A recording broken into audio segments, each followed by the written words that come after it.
விவோஸ், நான் உங்க ஹரிணி. தமிழ்நாட்டுல பெருவெள்ளமானது அடுத்தடுத்து தாக்கிட்டு இருக்கு. இந்த மாதம் தொடக்கத்துல சென்னை, இப்போ தென் தமிழகம், அடுத்து எந்த இடம்னு தெரியல. பொதுவா பருவமழை காலத்துல காற்றழுத்த தாழ்வு பகுதி வளிமண்டல சுழற்சி காரணமா சுற்றி இருக்கிற பகுதிகளில் மழை பெய்யறது நார்மல் தான். ஆனா இப்போ புவி வெப்பமடைறது காரணமா மழையும் வெயிலும் அதி தீவிரமா மாறி வருது. இந்த வெப்பமடைதல் தீவிரமாச்சுது அப்படின்னா இதே மாதிரி இனி நிறைய இயற்கை சீற்றங்களை நாம சந்திக்கிற அபாயம் இருக்கிறதா சொல்லிருக்காங்க. அதுல ஒண்ணுதான் குறுகிய நேரத்துல அதீத மழை பெய்யுறது. அதிகன மழை வரைக்கும் தான் வானிலை ஆய்வு மையத்தால கணிக்க முடியும். அதே மாதிரி தென் மாவட்டங்கள்ல அதிகன மழைக்கு வாய்ப்பு இருக்குன்னு கணிச்சாங்க.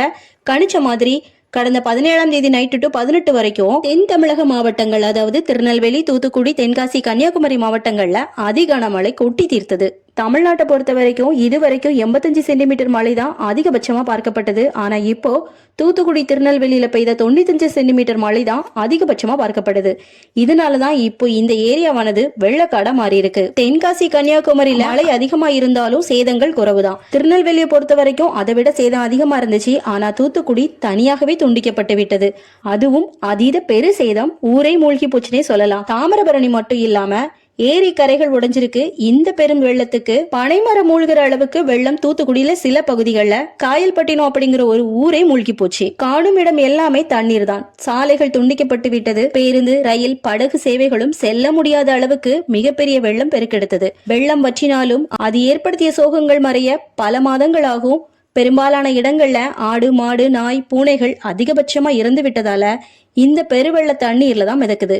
இதனாலதான் இந்த வெள்ளமானது நாற்றம் அடிக்க ஆரம்பித்து விட்டது. அப்படின்னும் தண்ணீர் வற்றினால்தான் இந்த நாற்றம் குறைய வாய்ப்பு இருக்குன்னு மக்கள் புலம்ப ஆரம்பிச்சிட்டாங்க.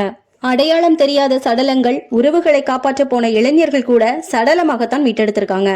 ஆயிரக்கணக்கான கால்நடைகள், காட்டு விலங்குகள், கார்கள், வீடுகள் இப்படி மூழ்கி அடித்து போன சம்பவங்களை பார்க்கும்போது மனதே ரணமாகிவிட்டது.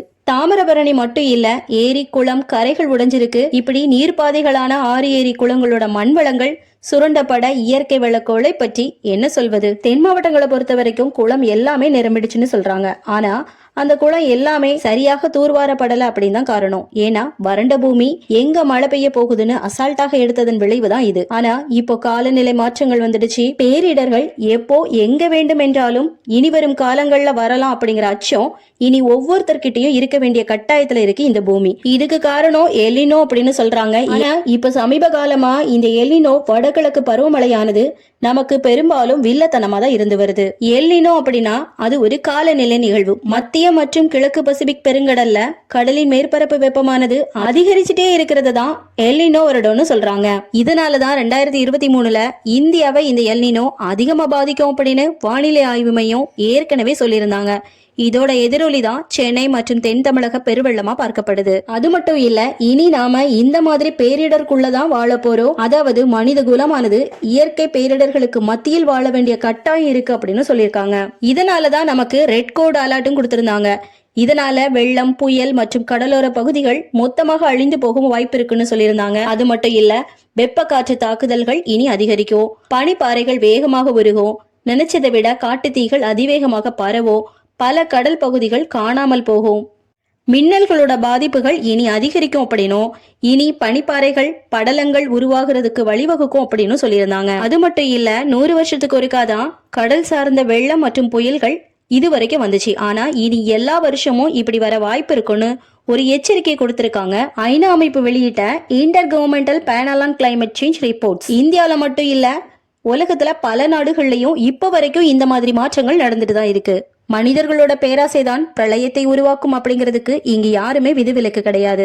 நமது சுகங்களை குறைத்து கொண்டால் இயற்கையும் நாமும் நலமாக வாழலாம். அது மட்டும் இல்ல, இவ்வளோ தண்ணி கிடைச்சோம், அந்த தண்ணீரை நாம எப்படி சேமிச்சு வச்சிருக்கோம்? அதுக்கான ஒரு இன்ஃப்ராஸ்ட்ரக்சர் நம்ம நாட்டுல இருக்கா அப்படிங்கிறது மிகப்பெரிய கேள்விக்குறி. அது மட்டும் இல்ல, இத்தனை வருடங்களா நம்மள ஆட்சி செஞ்ச அரசியலாளர்கள் என்ன செய்யறாங்க, என்ன செஞ்சாங்க? பேரிடர் வச்சு அரசியல் செய்யாம மக்களுக்கு நல்லது செஞ்சு மக்களையும் அவங்களோட வாழ்வாதாரத்தையும் மீட்டெடுக்கணும் அப்படிங்கிறது என்னோட கருத்து. நிவாரண நிதி கொடுக்கும் இந்த அரசு அந்த நிதியை வச்சு ஆல்ரெடி ஏரி, குளம், கால்வாய்கள், கண்மாய்களை இது எல்லாத்தையுமே ஒழுங்காக தூர்வாரி இருந்தால் இன்னைக்கு இந்த நிவாரணம் இந்த அளவுக்கு தேவைப்பட்டிருக்காது, இந்த அளவுக்கு பாதிப்பு இருந்திருக்காது.